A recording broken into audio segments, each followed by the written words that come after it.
So I guess what we're doing is pressure cooking, sterilizing rye grain in order to inoculate it, adding mycelium from a mushroom strain, so it has no competition and it can take over the rye grain. So to begin that process, you first have to soak the rye for 24 hours, and what it does is it hatches all the hard endospores that don't get killed during the pressure cooking. And so when you pressure cook them, they hatch a little bit, then you can really zap them out. And so I soaked rye grain already for 24 hours, and now what I'm doing here is you bring it up to a boil, a hot boil for 10 minutes, and then what we'll do after that is drain off the liquid and dry it out, and then pressure cook it. So right here, I'm stirring up rye grain, and it's boiling right now. So I'll probably give it, it's just kind of starting to boil, so I'll probably give it another 15 minutes, so it's a hard boil, and then we'll drain it and go from there.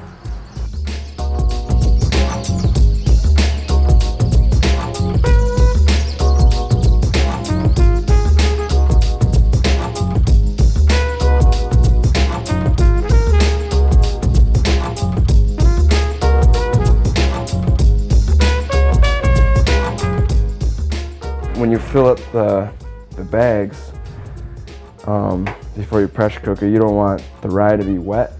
You want it to be wet on the inside but dry on the outside. So by boiling it on a hard boil for 10 minutes, it creates it hot enough so that the outside water steams off. And you can just do that by shaking it.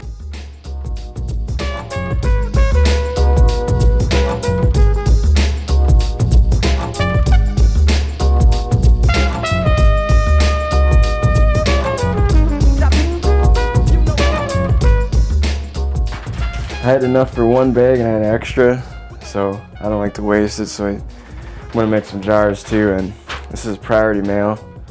It's a Tyvek. It's free at the post office. A Tyvek, you can't rip it. It's like impossible to rip, but you can cut it really easily.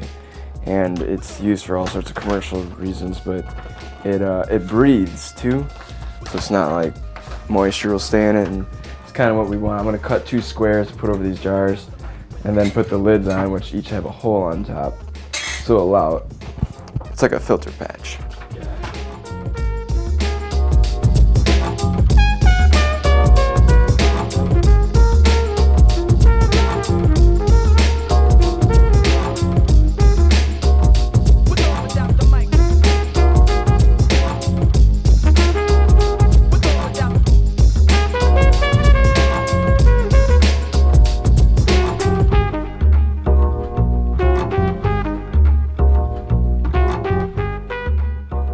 And for the bags, I put these are actually this is Tyvek also.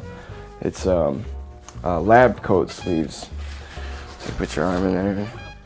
But it's a little different, it's a little more softer Tyvek and more flexible. And it kind of acts as the filter in here. And I don't close the bags. What I do is I fold them up so I get the creases bent in, and I knock the sides so it can crease up really nicely so it doesn't crinkle as much. So what I'm going to do is just kind of fold it down like this and fold it back and fold it back again.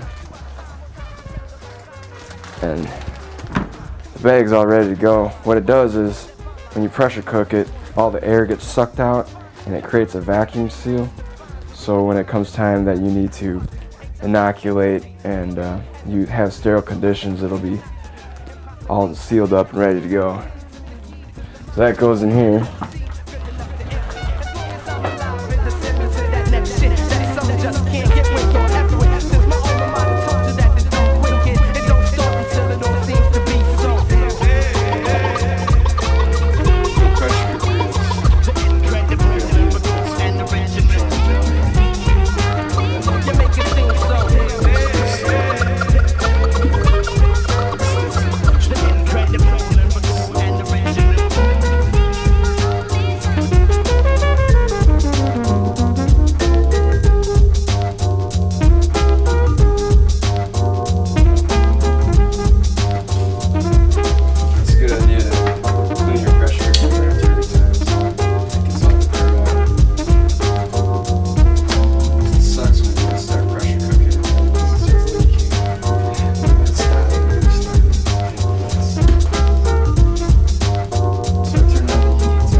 So this is the grow room.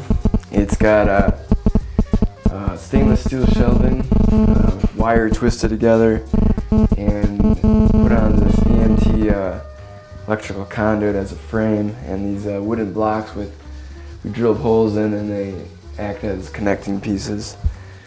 A long process, and we're still not done yet. We still got shelving left to stainless steel wire and twist up. But here's the ventilation system we blow fresh air into, and basically we don't use any humidity because when we soak the logs and bring them back out, it emits enough humidity. These logs are pretty much dormant right now. We're kind of letting them dry out more. We still have some mushrooms growing here and there, but what we do is actually we soak the logs in water and then take them out, and then they push out mushrooms. And we have LED lighting. The ceilings are fiberglass panels, and everything else is pretty much concrete, and it works out really nicely. And humidity is something that's kind of weird because it's in our basement. It's really during the summer, wet months, humidity will actually soak through a little bit through the cement walls, and we actually have a dehumidifier in here. Right now it's getting October, November, so it's drier and pretty regulated. You don't really need any humidity or dehumidifier, so it's pretty nice. Things are well ventilated. For a window, I actually just have a screen window, and that's the exit for the air. So really there's a lot of airflow. That's kind of what you need, fresh air and light, a little bit of light, and really no humidity. So, and soak the logs and they grow.